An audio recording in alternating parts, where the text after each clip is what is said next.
तो दोस्तों इस वीडियो में मैं आपको बताने वाला हूं कि किस तरह से आप एक्सेल से टैली प्राइम में अपनी बैंक की स्टेटमेंट को या बैंक की एंट्रीज को आसानी से इंपोर्ट कर सकते हैं, बहुत ही आसान तरीके से। वो किसी भी तरह का आपका एक्सेल का फॉर्मेट हो, चाहे आप किसी बैंक की स्टेटमेंट को एक्सेल में डाउनलोड करते हैं, उसको आपने डायरेक्टली टैली में इंपोर्ट करना है, ये भी आप आसानी से कर सकते हैं। या अपना कोई आपने पेमेंट रिसीट या बैंक का आपने कोई फॉर्मेट बना रखा है तो उस फॉर्मेट को भी आप टैली में इंपोर्ट कर सकते हैं। आपको कुछ भी नहीं करना है, बस उस एक्सेल शीट को टैली में मैप कर देना है।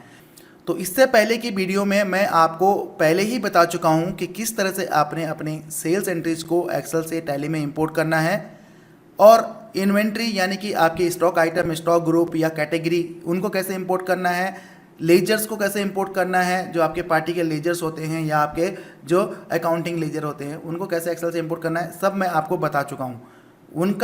उन वीडियो का लिंक मैं आपको डिस्क्रिप्शन बॉक्स में दे रहा हूँ, वहाँ से भी आप उन वीडियो तक पहुँच सकते हैं। और आप चाहें तो आप चैनल में होम पेज में विजिट करके वीडियो की लिस्ट में भी वो वीडियो आपको दिख जाएंगी। तो चलिए इस वीडियो में देखते हैं कि बैंक स्टेटमेंट को कैसे टैली में इंपोर्ट करना है। तो नमस्कार दोस्तों, मेरा नाम है वीरेंद्र कुकरेती और स्वागत करता हूं आपका टैली गुरुजी चैनल पर। मेरी वीडियो पहली बार देख रहे हैं तो चैनल को सब्सक्राइब कर देना, क्योंकि इस चैनल पे मैं लेके आता रहता हूं आपके लिए इसी तरह की इंटरेस्टिंग टैली की नॉलेजेबल वीडियोस जो कि आपकी नॉलेज को बढ़ाती हैं। साथ ही साथ आपको एक छोटी सी इन्फॉर्मेशन भी दे देता हूं जो कि आपके लिए इम्पोर्टेंट मैसेज है। आने वाले कुछ ही दिन में मैं इस चैनल पे स्टार्ट करने वाला हूं एक नई सीरीज़ जिसका नाम है tally prime full course in Hindi. आप अगर बिगनर हैं, टैली सीखना चाहते हैं, या आप एडवांस लेवल का टैली सीखना चाहते हैं तो आप उस कोर्स को ज्वाइन कर सकते हैं, जो कि आपके लिए फ्री है। आप बस चैनल को सब्सक्राइब कर दीजिए और ऑल नोटिफिकेशन को ऑन कर दीजिए ताकि आपको आने वाली वीडियो की नोटिफिकेशन मिलती रहेगी और आपको वो वीडियो सर्च नहीं करनी पड़ेगी।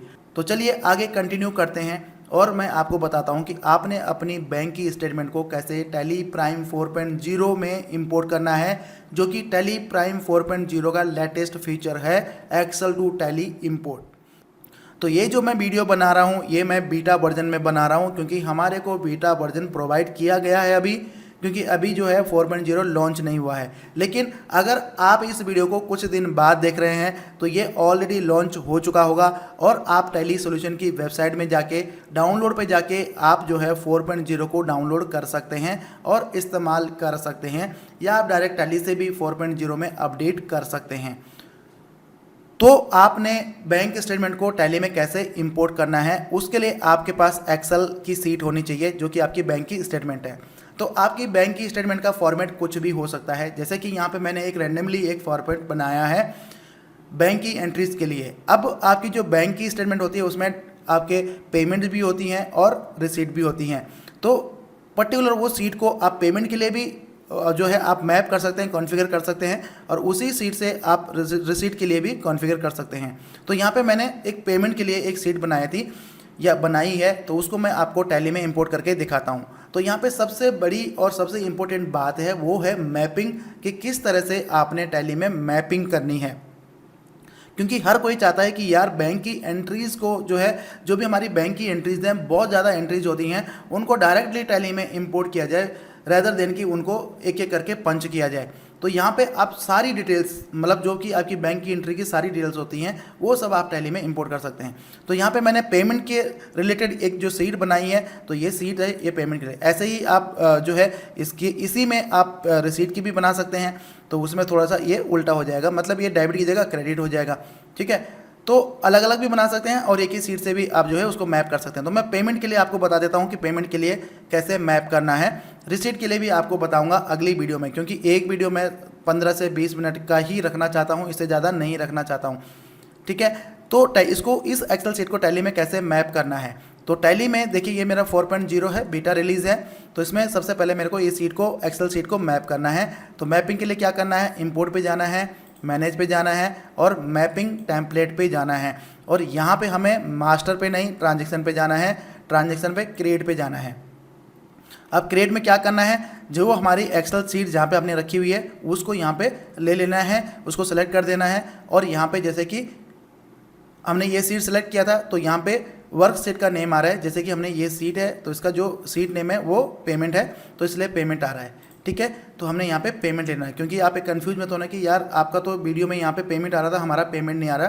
तो ये जो सीट यहाँ पे उठा रहा है, जो एक्सेल सीट है, इस सीट का जो वर्क सीट है, यानी कि इसके अंदर की जो ये वर्क सीट है, इसका नेम उठा रहा है। ठीक है, तो ये मैंने यहाँ पे ले लिया। अब यहाँ पे एक कॉन्फ़िगरेशन का नाम देना है। अब कॉन्फ़िगरेशन का नाम आप कुछ भी दे सकते हैं, जिससे कि आपको इस पर्टिकुलर फॉर्मेट को बार बार मैपिंग ना करना पड़े, आप इसको सेव रख सकते हैं अगली बार के लिए भी। तो यहाँ पे मैं दे देता हूँ इसका नेम पेमेंट इंपोर्ट मैपिंग। ठीक है, इसको मैंने दे दिया। अब यहाँ पे हमें चूज करना है type of vouchers, accounting voucher है या इन्वेंट्री वाउचर है या ऑर्डर वाउचर है या पेरोल वाउचर है। तो हमारा पेमेंट रिसीट किस में आता है, ये आता है हमारा अकाउंटिंग वाउचर में। अब उसके बाद देखिए यहाँ पे आपको दो फील्ड दिख रही हैं, मैं आपको दोनों फील्ड बता देता हूँ, लेफ्ट फील्ड और राइट फील्ड। तो लेफ्ट वाली फील्ड जो है ये तो है टैली की फील्ड, मतलब टैली में एंट्री करते टाइम पे जो फील्ड आपको मिलती हैं जिसमें आप डिटेल डालते हैं। तो यहाँ पे अगर आप शो मोर करेंगे या एक्सपेंड ऑल करेंगे तो ये 400 से भी ज़्यादा फील्ड है जो कि आप एंट्री करते टाइम पे वाउचर होता है उसमें आपको दिखते हैं। और जो सेकंड वाला जो है, सेकंड वाला आपको ये दिखता है, ये आपकी एक्सेल सीट से जो ये हेडर होते हैं वो पिक कर रहा होता है। ठीक है, उनकी लिस्ट यहाँ पे आ रही है, मैं आपको दिखा देता हूँ। देखिए ये लिस्ट मैच कर लीजिए, इसके फुटर हेडर जो यहाँ पे आ रहे हैं। और टैली में वो एक्सेल सीट में देखिए ये 1 नंबर जो सीट, 1 नंबर जो कॉलम है, इसमें देखिए ये हेडर मैंने डाल रखे हैं, तो यही वहाँ पे पिंग कर रहा है, यानी यही वहाँ पे पिक कर रहा है। ठीक है, तो यहाँ पे आपने क्या करना है, कुछ चीज़ें जो मैंडेटरी हैं एक वाउचर को इंपोर्ट करने के लिए, जैसे कि वाउचर टाइप नेम हो गया, वाउचर डेट हो गया, और थोड़ा सा नीचे जाएंगे तो पार्टी नेम और पार्टी अमाउंट हो गया। ठीक है, तो यहाँ पे सबसे पहले हमें क्या करना है, सबसे पहले हमें वाउचर टाइप का नेम सेलेक्ट करना है, तो जो कि हमारी एक्सेल सीट में होना चाहिए या जो हमने उसका कॉलम बनाया होगा। तो वाउचर टाइप नेम में हमने देखिए एक्सेल में हमने वाउचर टाइप का नेम बनाया है। ठीक है, इसका हमने बनाया पेमेंट है, रिसीट है, सेल है, परचेज है, क्या है, ताकि टैली उसी वाउचर को वहाँ पे इंपोर्ट करे या उसी वाउचर में इसको इंपोर्ट करके ले जाए। तो ये पेमेंट हो गया, तो ये हो गया हमारा वाउचर टाइप नेम। हम टैग कर रहे हैं किस कॉलम से, इस वाले कॉलम से। ठीक है, तो वाउचर टाइप नेम वैसे ही हमने ले लेना है। दूसरा हमने किस चीज़ का कॉलम बनाया है, वाउचर नंबर का, तो वाउचर नंबर ले लेते हैं। तो वाउचर नंबर का हम कौन से कॉलम में ले जाना चाह रहे हैं, वाउचर नंबर में। तीसरा हमने बनाया है वाउचर डेट, तो हम यहाँ पे वाउचर डेट ले लेंगे और वाउचर डेट को वाउचर डेट में डाल देंगे। उसके बाद हमने बनाया है भाई बैंक लेजर, तो बैंक लेजर यहाँ पे ध्यान रखना, यहाँ पे आप गलती कर सकते हैं तो इसको ध्यान से देखना। तो यहाँ पे हमने क्या करना है, लेजर आप यहाँ पे अगर टाइप करेंगे लेजर नेम, तो यहाँ से ये वाला पिक नहीं करना है, ये मल्टीपल वाला पिक नहीं करना है। आपने क्या करना है, यहाँ पे थोड़ा सा नीचे आएंगे आप, या आप टाइप भी कर सकते हैं। तो जब थोड़ा सा नीचे आएंगे तो यहाँ पे एक आपको हेडर दिख रहा है, ledger detail from Excel fixed columns. ठीक है, तो ये टॉप और बॉटम, तो यहाँ पे जो लेजर में आता है ना, टॉप और बॉटम वाला जो आपके पास आता है सिंगल एंट्री मोड में या डेबिट क्रेडिट में, तो ये टॉप के लेजर हैं। टॉप के लेजर में कौन कौन से आते हैं, जैसे कि पार्टी का लेजर हो गया अगर आप सेल्स में हैं, अगर आप बैंक या जनरल में हैं तो आपका कैश और बैंक का लेजर हो गया। ठीक है, तो इस तरह के जो लेजर हैं जो टॉप पे आते हैं उनको आपने टॉप वाले लेजर में सेलेक्ट करना है। ठीक है, ध्यान से देखना इस चीज़ को, आप गलती मत करना। तो टॉप लेजर में जैसे आप इसको सेलेक्ट करेंगे तो दोबारा से जो है इसके नीचे की फील्ड ओपन हो जाती हैं, मतलब यहाँ की इसकी लिस्ट ओपन हो जाती है। तो नेम में हमने डालना है, तो नेम में हमने क्या डालना है, यहाँ पे बैंक का नेम डालना है। तो बैंक लेजर हमने यहाँ पे टाइटल यहाँ पे सेट कर दिया है। उसके बाद हमें यहाँ पे उस लेजर का अमाउंट डालना है, तो अमाउंट हमने किस में दिया है, हमने अमाउंट में दिया है, तो अमाउंट से मैंने पिक करवाना है। उसके बाद यहाँ पे ये भी ज़रूरी है कि ये किस तरह का डेबिट करना है या क्रेडिट करना है, तो यहाँ पे लेजर डेबिट या क्रेडिट लेना है। और यहाँ पे हमारा बैंक लेजर क्या होगा, पेमेंट के केस में क्रेडिट होगा, तो हमने ये क्रेडिट ले लिया है। ठीक है, अब यहाँ पे आपने जब टॉप का एक लेजर आपका फिनिश हो जाएगा तो आपने इसको एंड ऑफ लिस्ट कर देना है। अब बारी आती है सेकेंड वाले की, तो सेकेंड वाले को आपने कैसे करना है, तो आपने ले लेना है बॉटम लेजर। अभी आपने टॉप लिया था, अब बॉटम लेजर, यानी कि जो दूसरा उसके नीचे का जो लेजर रहेगा, तो उसमें कौन कौन से लेजर आ जाएंगे, अदर आपके जितने भी लेजर होते हैं, तो ये ले लेना है। फिर उसके नीचे की लिस्ट आ जाती है, यहाँ पे बैंक लेजर, यानी कि लेजर नेम में हमने ले लेना है, हमने यहाँ क्या दिया है, लेजर नेम यानी कि पार्टी नेम, तो यहाँ पे लेजर नेम हमने ले लिया। उसके बाद अमाउंट, तो अमाउंट में हमने क्या लेना है, पार्टी क्या होगी हमारी, डेबिट होगी, तो हमने क्या ले लेना है, टाइप DR में। ठीक है। उसके बाद इंस्ट्रूमेंट नंबर, तो यहाँ पे आप जो है इंस्ट्रूमेंट नंबर डाल सकते हैं, तो बैंक लोकेशन में जो आपकी डिटेल्स आती हैं। तो इंस्ट्रूमेंट नंबर में हमने क्या लेना है, इंस्ट्रूमेंट नंबर। उसके बाद हमने कौन सा कॉलम लेना है, इंस्ट्रूमेंट डेट। तो इंस्ट्रूमेंट डेट में हमने इंस्ट्रूमेंट डेट ले लेनी है, ठीक है। और भी आती हैं, ट्रांजैक्शन टाइप चेक है, डीडी है, क्या है वो भी आप डाल सकते हैं, चेक नंबर डाल सकते हैं, सारी चीज़ें आप डाल सकते हैं, बस वो आपके कॉलम यहाँ पे होने चाहिए, ठीक है। तो यहाँ पे इंस्ट्रूमेंट डेट में हमने इंस्ट्रूमेंट डेट। बाकी नरेशन, देखिए लास्ट लेजर है हमारा, लास्ट कॉलम है हमारा नरेशन का। तो नरेशन कैसी है, लेजर नरेशन है, कैसी नरेशन है, तो यहाँ पे हमें नरेशन पे जाना है, वाउचर नरेशन, ठीक है, वाउचर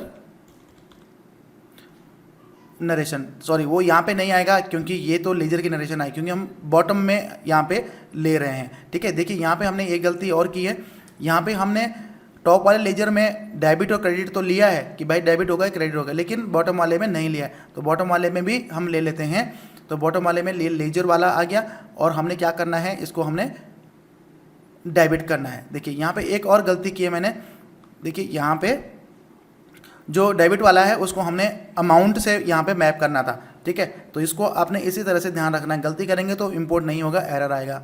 तो जो जितने से हमारा बैंक का लेजर डेबिट होगा उतने से हमारा क्रेडिट होगा, उतने से हमारा लेजर जो पार्टी का लेजर भी डेबिट होगा। तो ये उसी कॉलम को हमने यहाँ पे दोबारा से टैग कर दिया है, उसी अमाउंट के कॉलम को। आप चाहें तो अलग अलग बना सकते हैं, ठीक है। ये हो गया। अब यहाँ पे एंड ऑफ लिस्ट करना है, अब यहाँ पे वाउचर नरेशन लेना है, वाउचर नरेशन, ठीक है। नरेशन पे चलते हैं, तो ये देखिए वाउचर नरेशन, और यहाँ पे वाउचर नरेशन में हमने ये वाला कॉलम ले लेना है।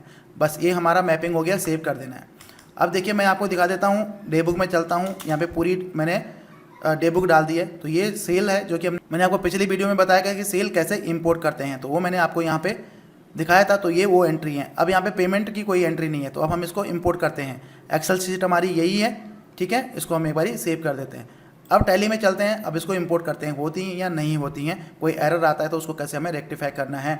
तो इंपोर्ट में चलते हैं, ट्रांजैक्शन पे चलते हैं, और यहाँ पे एक्सेल सीट हो गया, जहाँ पे हमने वो एक्सेल सीट रखी हुई है, तो हमने इस फोल्डर में रखी हुई है पेमेंट स्टेटमेंट के नाम से, तो ये ले लिया हमने। उसके बाद वर्कशीट नेम, उसमें जो वर्कशीट है आपने अलग अलग बनाई है, तो पर्टिकुलर वर्कशीट को यहाँ पे चूज कर लीजिए, पेमेंट। और उसके बाद हमने जो मैपिंग का कॉन्फ़िगरेशन का नाम रखा था यहाँ पे, तो मैपिंग पेमेंट इंपोर्ट मैपिंग, ये हो गया। Preview import summary, yes, import करने से पहले हमें समरी देखना है, तो इसको हमने एंटर कर दिया, एंटर कर दिया। अब यहाँ पे देखिए ये बता रहा है कि भाई 6 एंट्री हैं आपकी इस सीट में, क्या ये इंपोर्ट करनी है कि नहीं करनी है। तो यहाँ पे आपने इंपोर्ट पे क्लिक कर देना है। इंपोर्ट पे क्लिक करेंगे तो ये देखिए 6 एंट्री चुटकी बजाते ही आपकी इंपोर्ट हो गई है, इंपोर्ट कंप्लीटेड सक्सेसफुली। अब आप एंटर करेंगे। अब मैं डे बुक दिखाता हूँ आपको, डे बुक में चलता हूँ, तो ये देखिए ये आपकी 1 2 3 4 5 6 एंट्री आपकी यहाँ पे इंपोर्ट हो गई हैं, ठीक है। ये 6 की 6 एंट्री आपकी यहाँ पे इंपोर्ट हो गई हैं। तो रिसीट के लिए भी आपने सेम ऐसा ही कॉन्फ़िगरेशन करना है, उसके लिए आपने कोई एक्स्ट्रा कोई एफर्ट्स नहीं करने, बस यही मैपिंग आपकी मेन है। इस तरह से मैपिंग करके आप अपने बैंक की एंट्रीज को इंपोर्ट कर सकते हैं। अगर इसके अलावा आपकी कोई क्वेश्चन है तो मेरे को कमेंट बॉक्स में कमेंट कर देना, मैं पूरी कोशिश करूंगा आपको उसका रिप्लाई करने की। तो धन्यवाद दोस्तों इस वीडियो को देखने के लिए। मिलते हैं इसी तरह की अगली वीडियो में, तब तक के लिए हंसते रहिए, मुस्कुराते रहिए, साथ में मेरी वीडियोज भी देखते रहिए। टाटा बाय बाय।